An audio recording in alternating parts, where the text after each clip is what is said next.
Gəncləşdirmə dediyimiz bizim indi hal-hazırda anti-aging deyirik. Özəlliklə altın vurğuluyor. Biz buna gənclik peyvəndləri deyirik. Yəni bu inyeksiyonlu da ola bilər, aparatura da ola bilər və yaxud da ev baxım və professional baxım kremləri də ola bilər.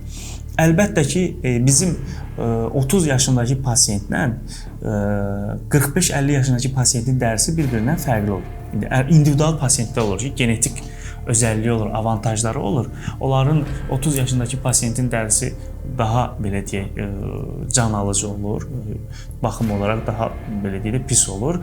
Amma 45 yaşındakı genetik olaraq daha üstündür. Onun dərisi 30 yaşındakı xanım və bəyə görə daha belə deyək də yaxşı görünür. Bu individualdır.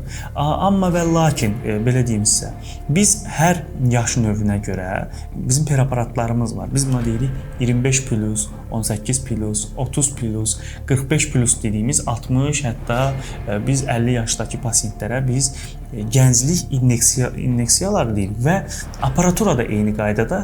Aparaturalarda 18 artı, yəni plus dediyimiz və yaxud da 35 artı biz bizim xüsusi aparaturalarda işlədiyimiz protokollarımız var da, biz bunu bu cür nəzərə alırıq. Hər vaxtında dəriyə qulluq, həm inyeksiyonlu, həm baxım krem olaraq, həm də aparatura biz əgər baxım ediriksə, heç bir nə ziyanı, nə də belə deyim, əslində gec qalsaq ziyanı var ki, çünki 18 yaşında sonra baxım eləməyib, 45 yaşında gəlir mənə 18-30 yaşıma qaytar deyil, bu yenə edirəm. Elə bir şey varsa, iksir varsa, biz onu taparıq, həm milyarder olaraq, həm bir belə deyim, innovasiya eləmiş olarıq, önə keçmiş olarıq. Belə bir şey biraz xalq dilində, biraz masallarda, biraz rəvayətlərdə keçir. Bu biraz doğru olmaz da. Heç bir pasiyenti də aldatmaq lazım deyil ki, səni bir iynə ilə 45 yaşından 30 yaşına qaytaracağam.